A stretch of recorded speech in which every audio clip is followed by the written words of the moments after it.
This is the April 2025 meeting of the Dobbs-Fairty Zoning Board of Appeals, and we have three applications on the agenda.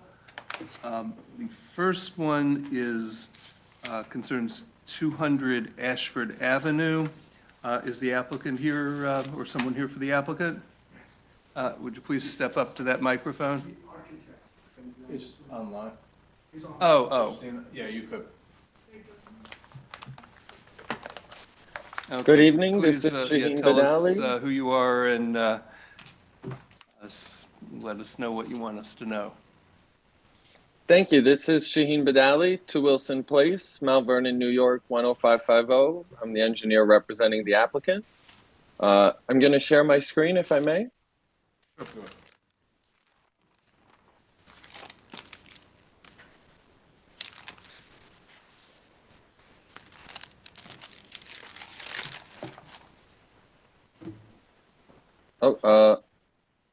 Sorry, I apparently have to just quit and come right back. I'm so sorry about this.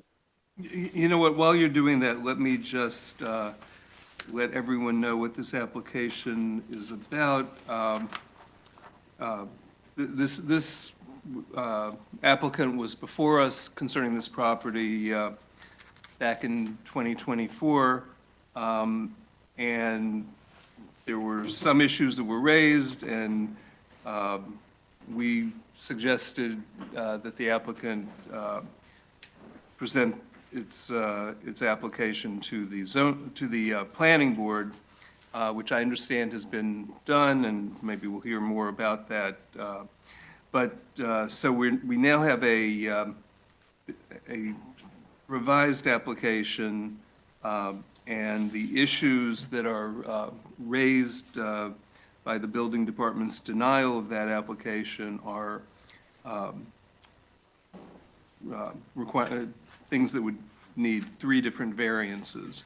The first is that the required minimum lot area for each dwelling unit is 2,500 square feet, and the proposed lot area is 1,742 square feet for each dwelling unit, and that would require a variance of 758 square feet per unit. The second variance relates to the maximum lot coverage by impervious surfaces, and the proposed lot coverage is 67.4%, which would require a variance of 13.4% over the amount of coverage that's allowed under the zoning code, which is 54%. And then finally, a variance is required for parking spaces because the code provides that parking spaces shall be nearer than 10 feet, I believe, to the property line. And the proposed parking spot is 3 feet from the side property line and 2 feet 6 inches from the rear property line. So it would require a variance of 7 feet to the side property line and a variance of 7 feet 6 inches to the rear property line. So we'll hear the applicant now as to why we should grant those variances. Thank you. So this is Shaheen Badali representing the applicant. And as you did mention, we did go before the planning board and made a pretty substantial change to the site plan since we were last before you, which did result in that additional variance for the location of the parking space in relation to the property line. However, it did severely reduce the lot coverage ask, which was previously at 78, almost 79%, whereas now we're requesting 67.4%. So we truly believe that this is the alternative that proposes the least amount of variances. We did go through several rounds of alternatives to achieve this, and so the application has been modified as such to hopefully propose the minimum that we can in order to achieve our objective, which is to build a new dwelling unit on the first floor. the other variances mentioned for the lot area and lot width are existing nonconformities that we are bounded by due to the existing lot characteristics. And we also believe that the work would be a substantial improvement to the building, as well as provide a needed benefit both for the building and the community in providing parking spaces, which takes parking off of the street, as well as increasing the tax revenue of the city by adding a dwelling unit. And for those reasons, we respectfully make this application and request to see if there's any further commentary from the board. I do have questions. And excuse me if I am misunderstanding, but when I go back, I see the letter from Bodali and I see that it addresses a lot of engineering issues, but I'm still unclear on some of the lot coverage issues. So in the material in front of me, it says the required minimum lot area dwelling unit is 2,500 square feet. The proposed lot area is 1,742 square feet per dwelling unit, thus requiring a variance of 758 square feet per dwelling unit. Does that remain as are those numbers still correct? And are you still asking for a variance of 758 square feet per dwelling unit? So that is correct in that, so the number of units we're permitted is based off the lot area, not necessarily the coverage. And so when we take that lot area and divide it by the number of units, that's the ask that we have. We don't have enough lot area to reach the requested number of units. No, that's not what that says. What it says is that you're building more units than the square footage of the lot would require. Right. I'm sorry if I said it incorrectly, but that was my intended statement. So you're still asking for a variance of 758 square feet per unit. And then the second one I have says the maximum lot coverage by impervious surface is 54 square feet. In the language in front of me, it says that the proposed lot coverage by impervious surface is 83.4 square foot. I heard you mention a figure of 64.7 square feet. Which is the correct lot coverage by impervious surface? Absolutely, yeah, and it's depicted here in these calculations. So it's 67.4. I do want to mention that the chairman also, I'm not sure if that was listed on the agenda, but it was correctly depicted in the initial presentation by the chairman as well, that we're requesting 67.4 where 54 is permitted. So we're asking for 13.4% additional coverage. I could be wrong, but the notice does not say that. So there is Gotcha. an error in the noticing then, which I don't know. I'll ask the chairman and Dan whether that error in the noticing is problematic. Yeah, I think it is problematic, actually, because I think just in terms of the public's right to understand what the application is. This was sent out from the original variance, from the original denial letter. And I never updated denial letter went before we wrote this legal notice. I think the issue might be that the denial letter is was issued subsequent to the notice. To the legal notice. Yeah, I do believe, and I'll defer, ask if Mr. Cabasso has a different view. I think we should probably adjourn this and renotice it, just to avoid any, legal issue with any action we take. Yeah, any disagreement or? No, I agree. Before you adjourn it, just so when you come back, you could maybe better address the question that I would have even after it's noticed properly. You're asking for a extremely large variance on the minimum lot area per dwelling unit.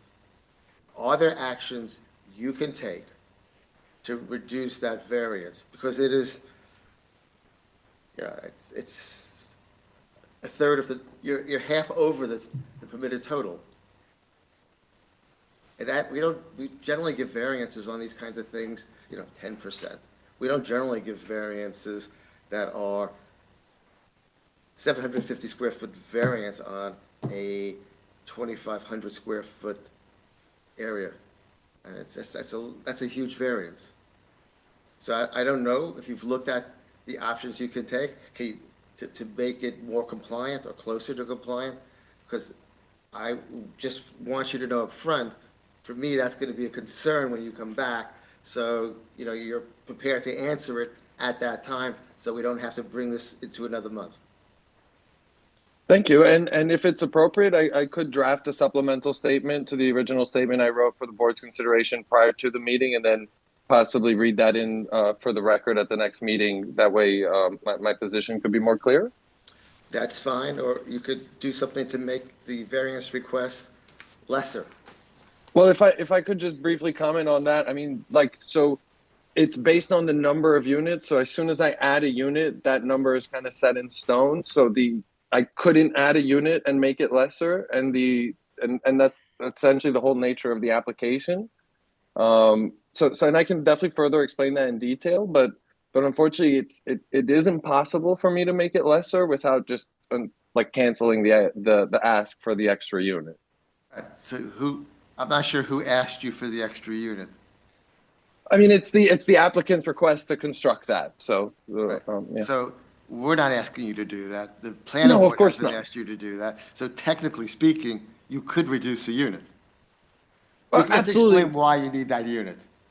100% understood. And we did provide a statement of points, but I'm going to supplement that so that it's much more clear. Thank you. Okay. And I guess the other corollary to what Mr. Gambos is saying is would it be possible to give up some space from the commercial area for the dwelling units? So again, I have no idea if that's feasible, but But that wouldn't change it, because they still need, it's on the It's lot per unit. size. Right, it's per unit. And one of the reasons too is this is a non-conforming lot size to begin with. Okay. That's one of the reasons. And one other thing, one of the neighbors that's directly behind this property, they called me today and they were in favor of the variances because the building hasn't been used and the commercial space was so large there that they felt another dwelling unit would benefit that building being used more in the future. There's no question that that space needs to be redeveloped. Right. That space is in poor condition. It is, to be blunt, a detriment to the neighborhood. Yeah. I am always leery about setting a precedent on a size of a variance because a future skilled architect, a future skilled lawyer will come and they will explain to us, you gave a variance of this amount on this other side. They will not add the fact that there was an odd lot shape. They will not add the fact of the deteriorated condition that we're trying to address to the betterment of the community. They will simply look at the statistics and tell us we did it before, we should do it again. So, not that there's any architect in this room who might ever think that way, but I just got to make sure that we protect the community going forward. Understood. And I do believe that the applicant can make an argument to the uniqueness of this application, and I definitely want to make the board aware that we'll submit a statement to such. Okay. that's fine, and we'll look forward to seeing you next month. Thank you. Okay, so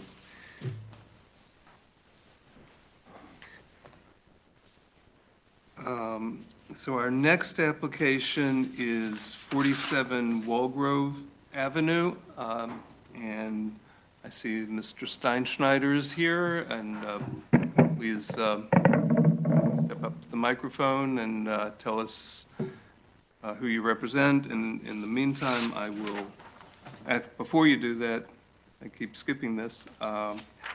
This is a request for a variance concerning the side yard setback for an accessory structure, and the code requires a 5-foot setback, and the proposal is for a setback of 1 foot 9 inches, which would require a 3-foot 3-inch variance.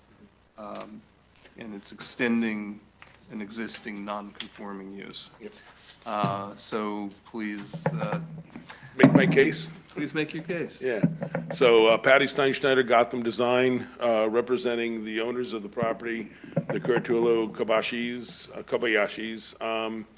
This is a house that's been, over the years, there was about 20 years ago, 30 years ago, it was in really rough shape. The people who live there now have brought it in a very nice condition. He is a craftsman who has his own home occupation, and he uses what used to be a garage, which is too small to be a garage these days, as his workshop. And he would like to make a little bit more space in the workshop. And I think I think it's a great thing that he's proposing doing. This shows you where the location is. This is right near where Walgrove splits. You've got the island. It's kind of, you're really almost across from the commercial at this point. It's in that transition area. This is just a little bit of a blow-up of it. I don't think you want me to spend a lot of time going through some of these things. So I'm just going to kind of briefly, we submitted the survey. I'll go back to that in a minute. Here's some photographs showing contact of the neighborhood, showing how the house fits in. Actually, in this lower shot here, you can see the garage kind of at the back of the driveway. And I want to point out that the driveway coming back to the garage, even though it's not a garage anymore, it's being used as a workshop, the ability to back up and drop off materials and all, there's a desire to keep the driveway relationship to the building, and we're actually keeping a garage door in that same location for that purpose. Here's some more shots. It's, there's a lot of continuity in the community, size of houses, orientation. A lot of the houses have accessories in the back. This shows photographs of the house. You can see the driveway. I'm standing right in front of the garage door, facing out. Nice straight line. This shows some pictures of what's there now. It's this is a 233 square foot structure. It's really small. You're allowed, I think, 600 for an accessory structure. We're proposing 433, so there's no issue with the size or things like that. The main thing we're dealing with is the reality, as you can see in the upper left-hand corner, the existing building is 1.9 feet from the property line. The existing back is also less than 5, but the reason, perhaps one of the reasons we have to be here is we're actually taking off the back of the garage to give 5 feet, so we're compliant with that, and we're adding onto the front. And that means that the wall that we have now along that property line is shifting. It's actually getting 4 inches shorter. So it's not like we're making something bigger, we're just changing what it is, but we're changing it, and it's a pre-existing. Once you're changing a pre-existing, you need to, go through the process to justify how this makes sense. Some more shots just showing how the backyard works. You can't really probably see it very well, but in this bottom shot, there's 2 stakes and some boards laid out showing where the addition will be. It's all on the interior of the property. This shows it, going back to that contextual one, accessory structures are common in the neighborhood, and most of them, as you can see in here, are actually on the property line or very close to it. So that precedent concept, this is something that people have enjoyed this neighborhood despite the fact that it doesn't comply with the 5-foot setback. Here's just showing that it's 2.3 now, 1.9. We're proposing to keep the 1.9, enlarge the 2.3 to 5 feet. Just shows a closer of that. I don't think you want me to go through too much of the architectural integrity concepts. No, Joe's shaking his head.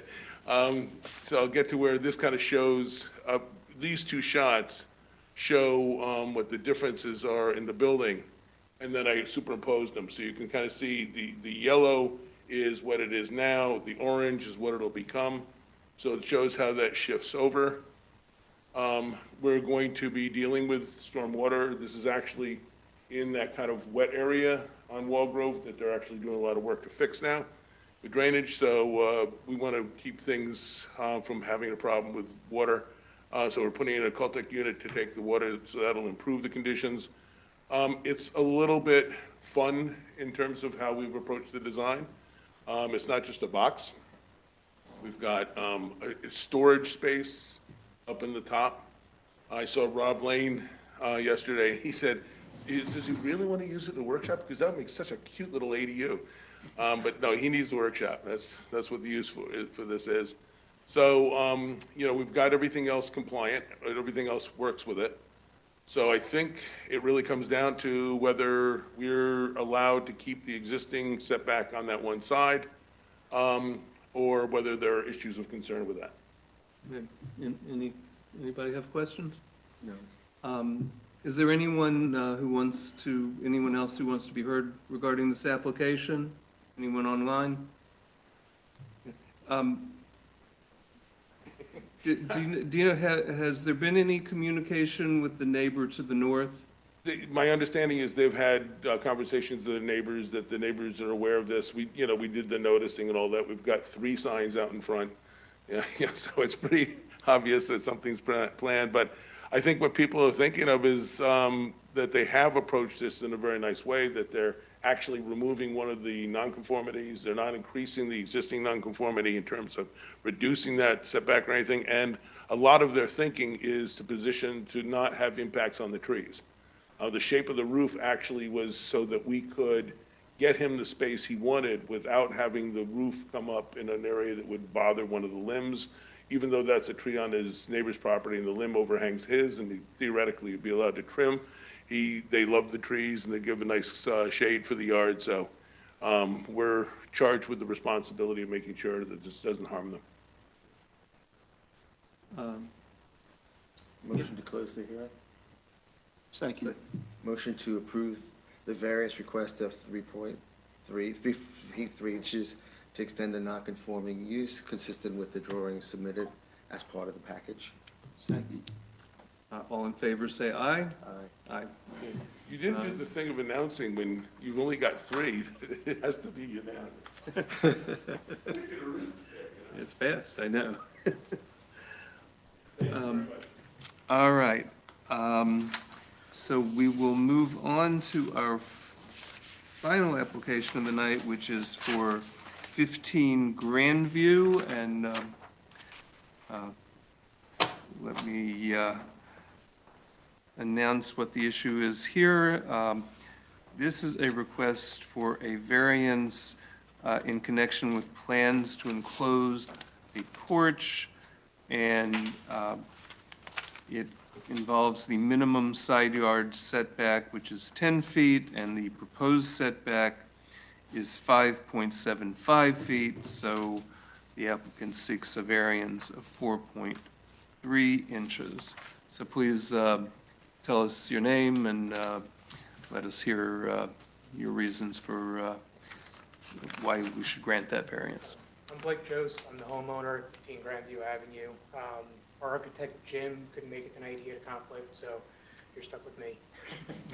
I'm here because my wife and I would like to enclose the existing open back porch that is original to our home's layout.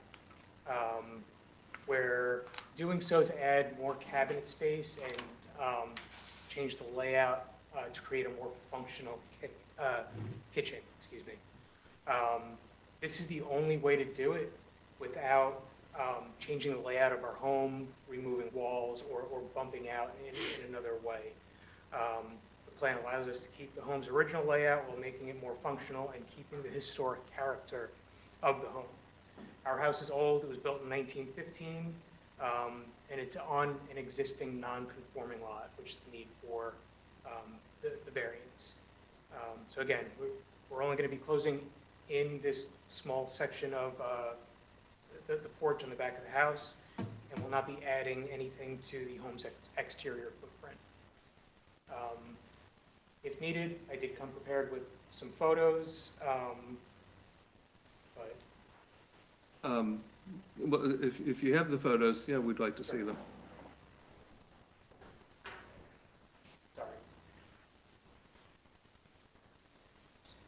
Okay.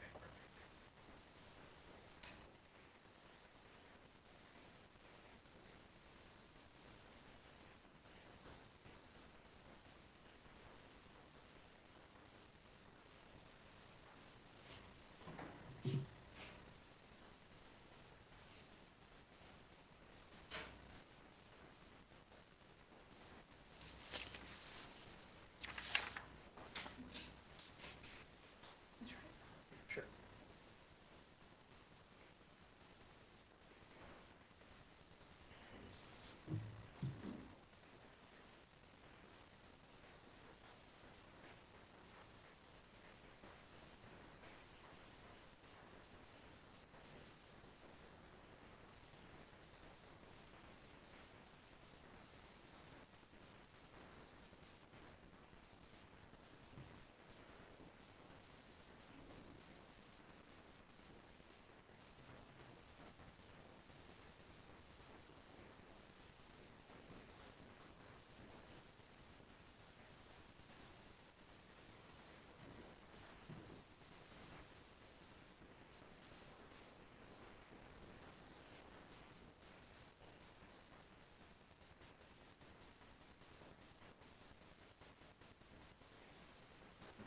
So exterior photos of the home. This back porch area over here to the right, that's the space that we're going to be looking to enclose. The back door will move to the left. That will enable us to have a small pantry in that corner. And then on the interior of the kitchen, we'll be able to gain a corner for counter space and some upper cabinets.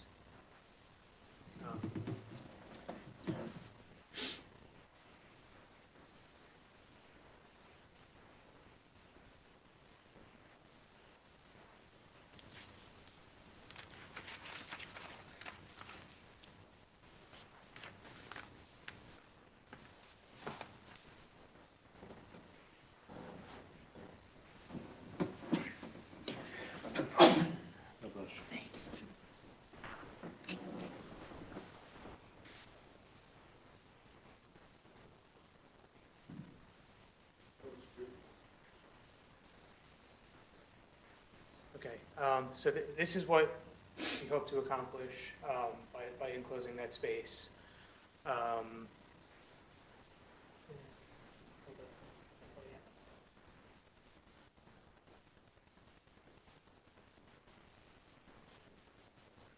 That's what the layout of the kitchen is going to look like. You can see where that covered porch is now. It's going to be a pantry and the rear entry.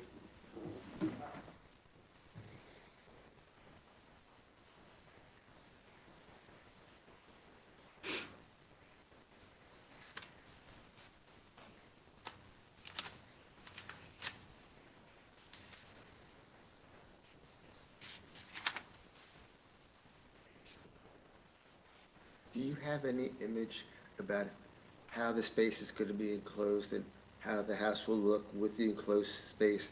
Because I think from our perspective, what you're doing inside the house is less important than how you're enclosing the space and how the space, once enclosed, will look to the community. So we're going to match the existing siding. Okay. It's going to look exactly the way it does on the current finished part of that bump out on the back of the Mhm. house. Good. Yeah. I don't have a photo of what it's going to look like. It'll be the same materials But as you. It's going to be the same thing. The door that we're going to use is going to be consistent with the period and style of the home. So our intention is to make it look like it was. Is there any detail of that here I in the package? I don't think so. Is there, is this going to add any windows, or is there an existing window? Where, it wasn't quite clear to me. Where's the window in this kitchen? So the windows there's only one window in the kitchen right now above the sink. Are you able to pull up that?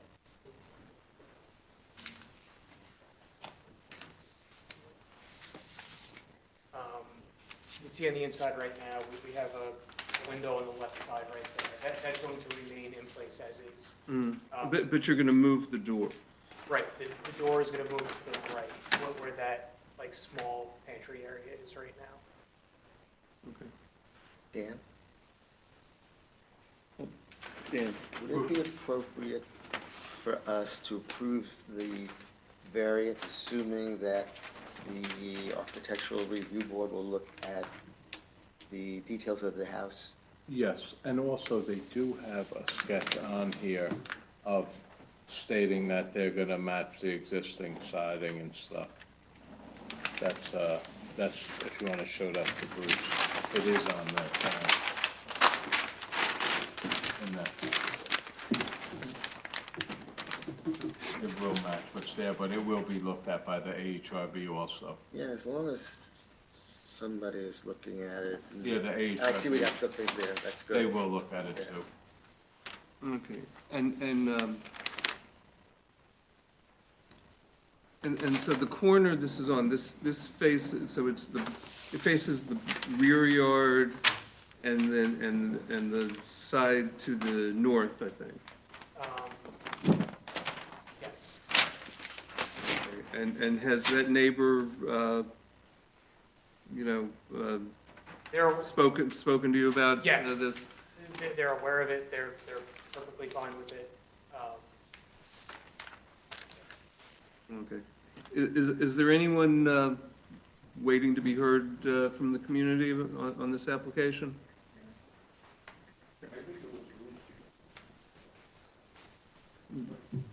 Was that a voice from the community? Good. We should require you to come up and state your name. But,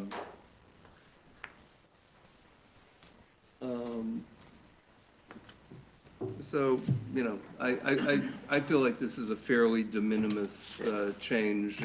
I don't, because it's a pre-existing nonconformity, I don't think this change creates a substantial adverse effect on the character of the neighborhood. And I think it obviously will serve, will be beneficial to the applicant. So my feeling is that it's an application we can approve. Is there a motion? Would you like to take this one, Jim? Motion to approve or grant the variance as requested by the applicant in accordance with the plans that were submitted. Okay. All in favor? All in favor?